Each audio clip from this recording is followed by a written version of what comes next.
Dear student, last class के अंदर biomolecules के बारे में हमारी स्टडी चल रही थी। बायोमोलिक्यूल में मैंने आपको कहा था कि हमें कुछ टॉपिक्स के बारे में स्टडी करना है, और बायोमोलिक्यूल्स में हम सभी प्रकार के बायोमोलिक्यूल्स के बारे में डिस्कस नहीं करेंगे।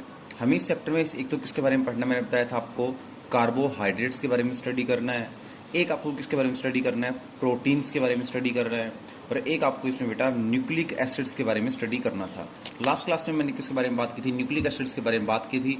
मैंने कहा था न्यूक्लिक एसिड दो तरह के होते हैं, डीएनए और एक आरएनए।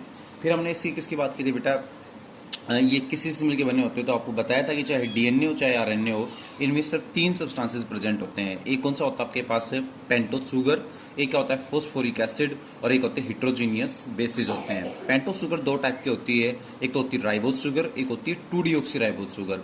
फोस्फोरिक एसिड का फॉर्मूला तो आपको पता ही है, H3PO4 होता है, जबकि हमारे पास जो हिट्रोजीनियस बेस होते हैं वो 5 होते हैं, एडानिन, गुआनिन, साइटोसिन, थायामीन और यूरासिल।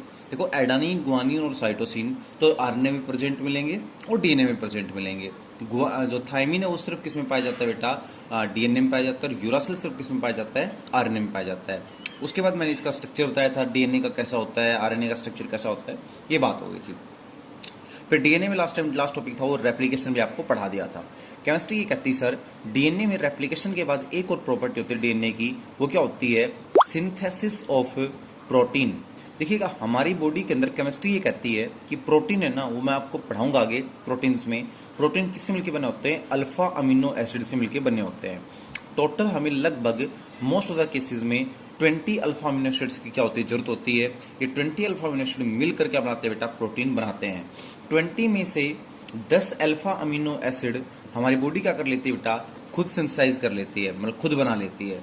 अब जिनको बॉडी ने खुद बना लिया, बाहर से जिनकी रिक्वायरमेंट नहीं है, तो केमिस्ट्री में वो असेंशियल है कि नहीं है भाई, असेंशियल क्या होता है, जरूरी। अब आपकी खुद बॉडी बना रही है तो उनकी आपको जरूरत नहीं है, तो उनको केमिस्ट्री में किसके नाम से जाना जाता है, नॉन असेंशियल के नाम से जाना जाता है। बट इन 20 के अंदर से 10 ऐसे अल्फा अमीनो एसिड होते हैं, 20 में से 10 अल्फा अमीनो एसिड ऐसे भी होते हैं जिनको बेटा आपकी बॉडी नहीं बना पाती, उनको आपसे बाहर से लेना पड़ता है। और बाहर जब हम फूड से लेते हैं उनको केमिस्ट्री में किसके नाम से जाना जाता है, अनसेंशियल अल्फा अमीनो एसिड के नाम से जाना जाता है। भैया non essential alpha amino acid जो 10 होते हैं, जिनको आपकी बॉडी क्या नहीं कर पाती, मैन्युफैक्चर कर देती है, एक्चुअली में बेटा वो 10 के 10 किसकी हेल्प से बनते हैं, डीएनए किसकी हेल्प से बनते हैं, डीएनए की हेल्प से बनते हैं। तो आप ये कह सकते हैं डीएनए क्या करता है बेटा, अल्फा अमीनो एसिड बनाने में हेल्प करता है। या आप ये भी कह सकते हैं डीएनए खुद टूट कर क्या प्रोवाइड करवाता है, अल्फा अमीनो एसिड प्रोवाइड करवाता है, जो आप ब्रीफ के अंदर बायो के अंदर स्टडी करेंगे। देखिएगा अगर आरएनए की बात की जाए तो केमिस्ट्री कहती है, आरएनए की फुल फॉर्म तो आपको पता ही होगी, क्या होती है बेटा, 2-डीऑक्सी क्या बोलते हैं, राइबोज न्यूक्लिक एसिड। आर से क्या बनता है, राइबोज, एन से क्या बनता है यहाँ पर, न्यूक्लिक एसिड बनता है। तो ये तो क्या हो गया, राइबोज न्यूक्लिक एसिड। और डीएनए की फुल फॉर्म क्या होती है, 2-डीऑक्सी राइबोज न्यूक्लिक एसिड। तो जो राइबोज न्यूक्लिक एसिड मतलब आरएनए होता है, वो जनरली 3 टाइप का बताया जाता है। एक को केमिस्ट्री में क्या बोलते हैं, एमआरएनए, क्या बोलते हैं, एमआरएनए बोलते हैं। एक को केमिस्ट्री में क्या बोलते हैं, टीआरएनए बोलते हैं। और एक को केमिस्ट्री में क्या बोलते हैं, आरआरएनए बोलते हैं। भैया एमआरएनए का मतलब क्या होता है, तो M4 क्या होता है, मैसेंजर। एम का मतलब क्या होता है, मैसेंजर, कि एक ऐसा आरएनए जो मैसेज पहुंचाता है, मैसेज को क्या करवाता है, फॉरवर्ड करवाता है, उसको बोलते हैं मैसेंजर आरएनए। भाई टीआरएनए क्या होता है, टी का मतलब होता है ट्रांसफॉर्मल आरएनए, जो एक सब्सटेंस से दूसरे सब्सटेंस में ट्रांसफर हो उसको बोलते हैं ट्रांसफॉर्मल आरएनए। और एक होता है बेटा आरआरएनए, आर का मतलब होता है राइबोसोमल, क्या होता है, राइबोसोमल आरएनए कहते हैं। तो आरएनए भी 3 कैटेगरीज में डिवाइड किया जाता है, एमआरएनए, टीआरएनए और आरआरएनए। वैसे आपके सिलेबस के अंदर नहीं है, लेकिन फिर भी बायो के स्टूडेंट्स ने पढ़ा होगा कि आरएनए का जो स्ट्रक्चर होता है ना, वो कुछ ऐसा स्ट्रक्चर होता है। क्या स्ट्रक्चर होता है आरएनए का, आरएनए का स्ट्रक्चर कुछ इस तरह का स्ट्रक्चर बताया जाता है कि आरएनए का स्ट्रक्चर कुछ ऐसा स्ट्रक्चर होता है, ठीक है। वैसे कहते हैं कि आरएनए के स्ट्रक्चर के बारे में कोई स्ट्रॉन्ग अभी तक ऐसी कोई खास एविडेंस तो है नहीं, लेकिन आरएनए का स्ट्रक्चर कुछ ऐसा बताया जाता है। कहते हैं इसमें 5 लेग होते हैं आरएनए के स्ट्रक्चर में, first leg, second leg, third leg, fourth leg, और ये सेंटर के अंदर एक फिफ्थ क्या होती है, इस तरह इसकी लेग भी बनी होती है। This the structure of RNA. इसकी कोई खास एविडेंस तो है नहीं, ना ही सिलेबस में है और ना ही आपकी बुक में है, तो इसको क्या कर दो, छोड़ दो। अगला टॉपिक आपका आएगा कि what is the difference between RNA and DNA, कि बताइए आरएनए और डीएनए में डिफरेंस क्या होता है। तो देखिएगा आपको एक काम करना है, एक साइड में क्या रखना है, डीएनए, एक साइड में आपको क्या करना है, आरएनए रखना है। और दोनों में आपको डिफ्रेंशिएट करना है। सर पहला डिफरेंस होता है इनके नाम के अंदर। तो सिंपल सी बात है, आप क्या दोगे कि the full form of DNA is deoxyribose nucleic acid. क्या होता है? डीऑक्सीराइबोज न्यूक्लिक एसिड इसका नेम होता है। बट आरएनए की फुल फॉर्म या नेम क्या होता है बेटा? Ribose nucleic acid. क्या होता है? राइबोज न्यूक्लिक एसिड होता है। सेकंड आपके पास डीएनए के अंदर आ रहा है, डीएनए के अंदर कौन सी शुगर होती है? तो आप सभी को पता है डीएनए के अंदर होती है 2 डीऑक्सीराइबोज। कौन सी होती है? 2 डीऑक्सीराइबोज शुगर होती है। बट आरएनए के अंदर कौन सी शुगर प्रेजेंट होती है बेटा? ओनली राइबोज शुगर प्रेजेंट होती है। थर्ड डिफरेंस की अगर बात करें तो थर्ड डिफरेंस क्या आएगा? आप ये कहेंगे कि बेटा डीएनए के अंदर थायामीन बेस होता है। देखो एडानिन, गुआनिन और साइटोसिन तो आरएनए में मिलेगा और आपको डीएनए में मिलेगा। बट डीएनए में एक अलग कौन सा बेस होता है? थायामीन। आरएनए में अलग बेस कौन सा होता है? यूरासिल बेस क्या होता है? प्रेजेंट होता है। डीएनए क्या कर सकता है? रेप्लिकेशन कर सकता है। आपको कल पढ़ाया था या लास्ट वीडियो में जब भी आपने देखी थी उसमें पढ़ाया था, रेप्लिकेशन एक ऐसी प्रॉपर्टी होती है जिसके अंडर कोई डीएनए अपने आप को 2 आइडेंटिकल कॉपीज में डिवाइड कर ले। लेकिन आरएनए के अंदर बेटा कहते हैं नो रेप्लिकेशन, कोई रेप्लिकेशन नहीं होती है। अगला ये कहते हैं कि बेटा जो ये हेरिडिटी होती है ना, हेरिडिटी का मतलब किसी ह्यूमन बीइंग की या किसी भी बेबी की प्रॉपर्टी जो उसके एंसेस्टर से मैच करती है उसको हेरिडिटी का नाम दिया जाता है। हेरिडिटी के लिए कौन रिस्पॉन्सिबल होता है? डीएनए रिस्पॉन्सिबल होता है। RNA not responsible for heredity. अगला आपका ये आएगा, आप ये कह सकते हैं मास ऑफ लार्ज। इसका जो मास होता है ना, मास वो काफी लार्ज होता है। काफी लार्ज का मतलब आप कह सकते हैं कि डीएनए के एक मॉलिक्यूल का मास 20,000 यूनिट से 80,000 यूनिट तक हो सकता है। लेकिन बेटा राइबोज न्यूक्लिक एसिड मतलब आरएनए का मास काफी क्या होता है? लेस, मतलब मास काफी कम होता है। इस तरह से डिफरेंस होते हैं। डीएनए किस में पाया जाता है बेटा? सेल के न्यूक्लियस में पाया जाता है। बट आरएनए किस में पाया जाता है? सेल का ये न्यूक्लियस से बाहर ये लिक्विड होता है ना, लिक्विड, इस लिक्विड को बोलते हैं साइटोप्लाज्मा। क्या बोलते हैं? साइटोप्लाज्मा। साइटोप्लाज्मा के अंदर जनरली आरएनए पाया जाता है। तो ये डीएनए थे, ये आरएनए थे। एक बार डिफरेंस देख लेना। इस एक का नाम होता है 2 डीऑक्सीराइबोज न्यूक्लिक एसिड, एक का नाम होता है राइबोज न्यूक्लिक एसिड। इसमें कौन सी शुगर होती है? डीऑक्सीराइबोज। इसमें कौन सी शुगर होती है? राइबोज। इसमें कौन सा बेस होता है? थायामीन। इसमें कौन सा बेस होता है? यूरासिल। ये रेप्लिकेशन शो करता है, ये रेप्लिकेशन शो नहीं करता। ये हेरिडिटी के रिस्पॉन्सिबल होता है, इसका हेरिडिटी से कोई लेना देना नहीं होता। आप ये कहेंगे बेटा ये इसका मास क्या होता है? लार्ज। लार्ज का मतलब आप कहेंगे 20,000 से लेके 80,000 यूनिट्स तक इसका मास माना जाता है। इसका मास काफी कम होता है, इतना ज्यादा नहीं होता। सर ये सेल के न्यूक्लियस के अंदर एग्जिस्ट करता है, बट ये न्यूक्लियस के आउटसाइड में जो लिक्विड होता है उस लिक्विड को बोलते हैं साइटोप्लाज्मा। आरएनए किसमें पाया जाता है? साइटोप्लाज्मा में पाया जाता है। वैसे आजकल डीएनए का यूज होता है डीएनए फिंगरप्रिंटिंग में। किसमें यूज होता है डीएनए का? डीएनए का जो सबसे अच्छा यूज है वो आजकल है डीएनए फिंगरप्रिंट।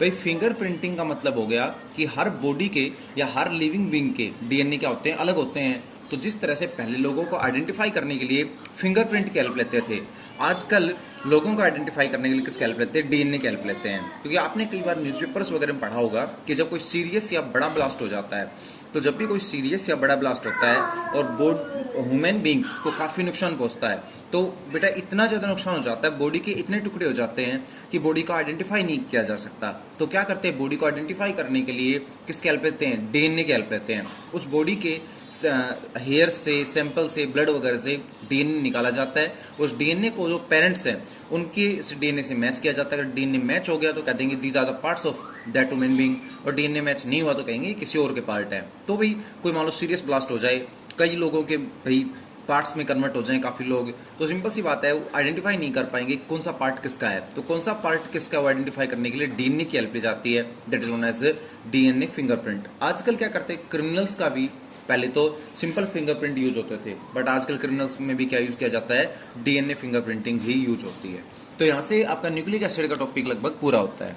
नेक्स्ट आपका जो सेकंड टॉपिक हम स्टडी करेंगे डीएनए फिंगरप्रिंटिंग के बाद, वो सेकंड टॉपिक आता है कार्बोहाइड्रेट्स। आज हमें किसके बारे में स्टडी करना है बेटा? कार्बोहाइड्रेट्स के बारे में स्टडी करना है। सबसे पहले आपसे पूछे कार्बोहाइड्रेट क्या होते हैं, तो आप केमिस्ट्री में कह सकते हैं दोज बायोमोलिक्यूल्स। कार्बोहाइड्रेट क्या होते हैं? दोज बायोमोलिक्यूल्स होते हैं, या केमिस्ट्री में आप लिख सकते हैं मैक्रोमोलिक्यूल्स। समझ गए होंगे बायोमोलिक्यूल या मैक्रोमोलिक्यूल क्यों बोलते हैं? क्योंकि इन मॉलिक्यूल्स की पहले तो क्या होती है? बायोलॉजिकल प्रॉपर्टी होती है।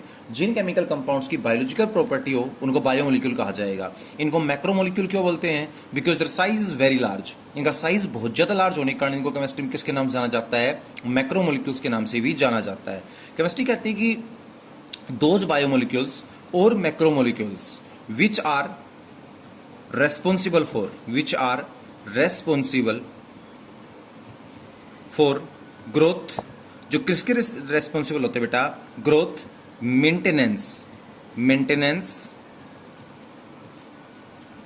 ऑफ आवर बॉडी, जो हमारी बॉडी की ग्रोथ के लिए, मेंटेनेंस के लिए क्या होता है बेटा, रिस्पॉन्सिबल होते हैं। उन बायोमोलिक्यूल्स को, उन सब्सटेंसेस को केमिस्ट्री में क्या बोलते हैं, कार्बोहाइड्रेट बोलते हैं। तो दोज बायोमोलिक्यूल और macromolecules which are responsible for growth and maintenance of our body are known as carbohydrate.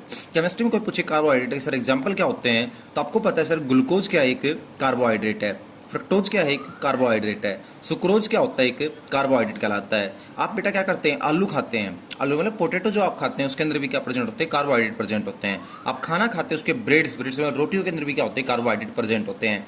चावल के अंदर भी क्या होता है, कार्बोहाइड्रेट प्रेजेंट होते हैं। बनाना के अंदर भी क्या होते हैं, कार्बोहाइड्रेट प्रेजेंट होते हैं। मतलब जो हम फूड खाते हैं उस फूड के अंदर क्या प्रेजेंट होते हैं बेटा, कार्बोहाइड्रेट प्रेजेंट होते हैं। और वही फूड हमारी ग्रोथ के लिए क्या होता है, जरूरी होता है। भाई तुम खाना ही नहीं खाओगे तो क्या नहीं मिलेंगे आपको, कार्बोहाइड्रेट नहीं मिलेंगे। और कार्बोहाइड्रेट किसके रिस्पॉन्सिबल होते हैं, ग्रोथ के लिए। तो आपकी बॉडी की क्या नहीं होगी, ग्रोथ नहीं होगी। सेकंड आप ये कह सकते हैं सर वो हमारी बॉडी की मेंटेनेंस के लिए भी जरूरी होते हैं, क्योंकि जब तुम खाना खाओगे तब तुम्हें एनर्जी मिलेगी और तभी तुम्हारी बॉडी क्या रह पाएगी, अपने आप को मेंटेन कर पाएगी। तो इसलिए कहा जाता है ये बॉडी की मेंटेनेंस के लिए भी क्या होते हैं, नेसेसरी या जरूरी होते हैं। लेकिन ये तो ठीक है, बट कार्बोहाइड्रेट्स की एक और डेफिनेशन दी गई थी। क्या बोला गया था, ये बोला गया कि सर हम किसकी बात कर रहे हैं, हम बात कर रहे हैं कार्बोहाइड्रेट्स की। बेटा केमिस्ट्री में कार्बो का मतलब क्या होता है, कार्बन, और हाइड्रेट का मतलब क्या होता है, वाटर। ये बोला गया वो कंपाउंड जो किससे मिलके बने होते हैं, कार्बन एंड वाटर से मिलके बने होते हैं, और जिनका जनरल फॉर्मूला क्या होता है बेटा, CxH2OY, जिनका क्या होता है, जनरल फॉर्मूला होता है। तो कार्बोहाइड्रेट्स की एक और डेफिनेशन दी जाती है, उसमें ये कहा जाता है कि those compounds which are made of, carbo means carbon and hydrate means water, जो कार्बन प्लस वाटर से मिलकर बने होते हैं, और जिनका जनरल फॉर्मूला क्या होता है, CxH2OY, जिनका जनरल फॉर्मूला होता है। तो नई डेफिनेशन भी अगर आप देना चाहो तो दे सकते हैं। नई डेफिनेशन में आप क्या बोलोगे कार्बोहाइड्रेट्स की न्यू डेफिनेशन में, तो न्यू डेफिनेशन में आपको बोलना पड़ेगा दोज बायोमोलिक्यूल्स, वो biomolecule, those biomolecules which are made of, जो किससे मिलके बने होते हैं, those biomolecules which are made of carbon and water, जो किससे मिलके बने होते हैं, कार्बन एंड वाटर से मिलके बने होते हैं। एंड और क्या बेटा, there general formula is CxH2OY, और जिनका जनरल फॉर्मूला क्या होता है, CxH2OY होता है। उनको भी केमिस्ट्री में क्या नाम दिया गया है, कार्बोहाइड्रेट्स का नाम दिया गया according to the formula breakdown. सबसे पहले अगर कोई पूछे कि फॉर एग्जांपल सर कैसे, तो एग्जांपल के रूप में मैंने क्या लिया, ग्लूकोज लिया। क्या लिया, ग्लूकोज। आपको पता है ग्लूकोज का फॉर्मूला क्या होता है, C6H12O6 क्या होता है, ग्लूकोज का फॉर्मूला होता है।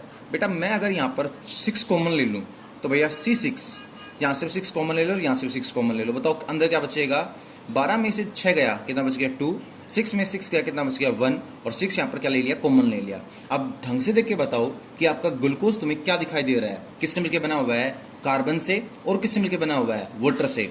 फॉर्मूला भी क्या है, जनरल, देखो CxH2OY, जहाँ पर x की वैल्यू कितनी है 6 और y की वैल्यू कितनी है 6। इसका मतलब ग्लूकोज इज कार्बोहाइड्रेट की डेफिनेशन में क्या हो रहा है, फिट हो रहा है।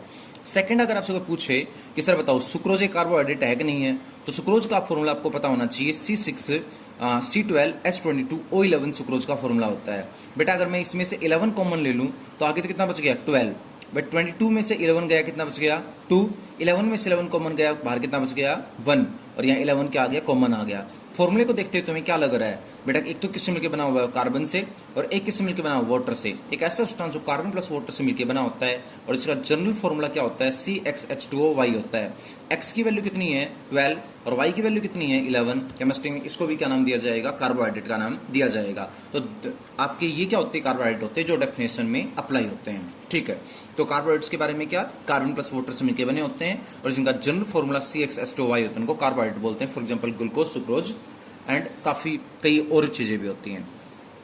लेकिन बेटा इस डेफिनेशन की लिमिटेशन देखी गई। अब अगर आपसे कोई पूछे इस डेफिनेशन की लिमिटेशन क्या देखी गई, तो HCHO ये क्या है, ये केमिस्ट्री में एक कार्बन का CHO मतलब एल्डिहाइड है। और वैसे आपने 10th क्लास में पढ़ा होगा, एक कार्बन के एल्डिहाइड को क्या बोला जाता है, फॉर्मल्डिहाइड।